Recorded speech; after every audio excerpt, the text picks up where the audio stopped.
வீட்டில் மீந்த சப்பாத்தி இருக்கா? கண்டிப்பாக இந்த ஸ்வீட்டை ட்ரை பண்ணி பாருங்கள். நேற்று நைட்டு சுட்ட சப்பாத்தி மிச்சமாக இருந்தாலும் பரவாயில்லை, காலையில் சுட்டதாக இருந்தாலும் பரவாயில்லை. ஒரு மிக்ஸி ஜார் எடுத்துக்கோங்க. அதில் சின்ன சின்ன பீசஸாக கட் பண்ணி உள்ளே போட்டுக்கோங்க. ரொம்ப பல்ஸ் கொடுத்துடாதீங்க. லைட்டாக ஒரு 2 பல்ஸ் கொடுத்து குறைன்னு எடுத்துக்கோங்க. ரொம்ப நைஸாக அரைக்கக்கூடாது. குறைன்னு அரைச்சி ஒரு பவுலில் ட்ரான்ஸ்ஃபர் பண்ணிக்கோங்க. அடுத்த பேட்ச் போடும்போது நான் ஒரு 2 ஏலக்காய் சேர்த்திக்கிறேன். அதை அப்படியே உள்ளே போட்டோம்னா பல்லில் மாட்டிக்கிட்டு டிஸ்டர்ப் பண்ணிகிட்டு இருக்கும். அதனால் அரைச்சி அதை உள்ளே போட்டுடலாம். ஒரு பவுலில் ட்ரான்ஸ்ஃபர் பண்ணி வச்சுட்டு பேன் அடுப்பில் வச்சுக்கலாம். அடுத்து வந்து நெய் சேர்த்தணும். நெய் இது வந்து அமுது நெய், நாங்களே சொந்தமாக தயாரித்து சேல் பண்ணிகிட்ருக்கோம். இது வந்து பசுமாட்டு நெய். எங்கள்கிட்ட எருமை நெய்யும் அவைலபிளாக இருக்குது, நாட்டு மாட்டு நெய்யும் இருக்குது. உங்களுக்கு தேவைப்பட்டால் கண்டிப்பாக கான்டாக்ட் பண்ணுங்கள். நீங்கள் சுத்தமான நெய் தேடிக்கிட்டு இருக்கீங்கன்னா கண்டிப்பாக இது ஒரு நல்ல சாய்ஸாக இருக்கும். கண்டிப்பாக ட்ரை பண்ணி பாருங்கள். தி பெஸ்ட்டாக கொடுத்துட்ருக்கோம். Contact number and Instagram page வந்து கீழே கண்டிப்பாக கொடுக்குறேன்.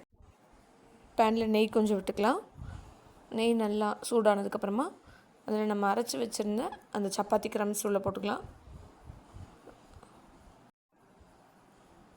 அதை வந்து நெய்லேயே கொஞ்சம் நேரம் சூடாகிற வரைக்கும், கலர் சேஞ்ச் ஆகிற வரைக்கும் நல்லா கிளறி விட்டுக்கோங்க. இப்போ கலர் சேஞ்ச் ஆகிடுச்சு. அதுக்கப்புறமேட்டு பால் ஆட் பண்ணிக்கலாம். உங்களுக்கு பால் வேணுன்னா பால் ஆட் பண்ணுங்கள், இல்லை பால் இஷ்டம் இல்லைன்னா நீங்கள் தண்ணி கூட ஆட் பண்ணிக்கலாம். அடுத்து உங்கள் ஸ்வீட்னஸ்க்கு ஏற்ற மாதிரி சுகர் எவ்வளோ வேணுமோ அதுக்கு தகுந்த மாதிரி போட்டுக்கோங்க. நான் வந்து ஒரு 5 to 6 டேபிள் ஸ்பூன் போட்டிருக்கேன். அடுத்து எந்த ஸ்வீட் செஞ்சாலும் லைட்டாக உப்பு ஆட் பண்ணி பாருங்கள். அந்த ஸ்வீட்டை நல்லா என்ஹான்ஸ் பண்ணி கொடுக்கும். நல்லா கொஞ்சமாக உப்பு எடுத்திருக்கேன். அதை போட்டு நல்லா கிளறி விடுங்க. அந்த சர்க்கரை வந்து நல்லா உருகி அது ஒரு லூஸான கன்சிஸ்டன்சி ஆயிரும்.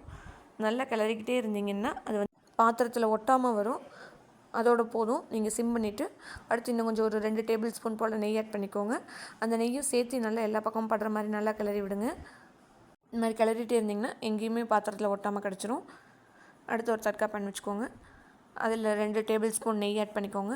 நெய் நல்லா சூடானதுக்கப்புறமா அதில் ஒரு கை முந்திரி பருப்பு, அது நல்லா செவந்து பொன்னிறமாக வர வரைக்கும் வெயிட் பண்ணுங்கள். அது நல்லா செவந்து வந்ததுக்கப்புறமா அதை வந்து இந்த ஸ்வீட்குள்ளே ஆட் பண்ணிக்கோங்க. அந்த கிளிப்பு மிஸ் ஆகிடுச்சு.